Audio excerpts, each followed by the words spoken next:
പദയാത്ര അടൂർ ഗോപാലകൃഷ്ണൻ മമ്മൂട്ടി ടീമിന്റെ ഏറ്റവും പുതിയ ചിത്രം.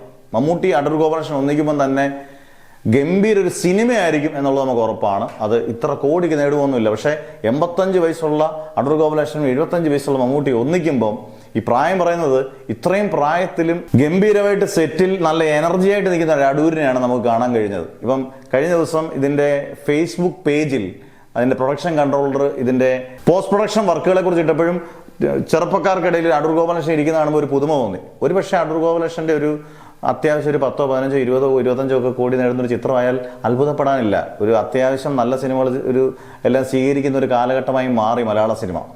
പ്രത്യേകിച്ചും അതിന് നല്ല സ്വീകാര്യത പാൻ ഇന്ത്യൻ ലെവലുണ്ട് താനും. അന്നേരം മമ്മൂട്ടി കമ്പനി നിർമ്മിക്കുന്ന ചിത്രവുമാണ്. അതുകൊണ്ടൊക്കെ ഒരുപാട് പ്രത്യേകതയുണ്ട്. എന്തായാലും ഈ സിനിമ അടുത്ത റിലീസ് കാണത്തില്ല. ഒരുപക്ഷെ ജൂൺ, ജൂലൈ മാസങ്ങളിലൊക്കെ ആയിരിക്കും റിലീസ്.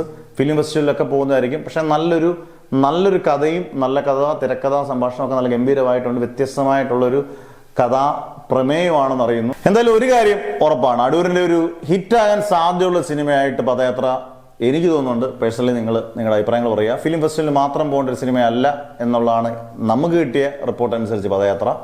എന്തായാലും ജൂൺ, ജൂലൈയിലേക്ക് നമുക്ക് പദയാത്ര തിയേറ്ററിൽ പ്രതീക്ഷിക്കാം.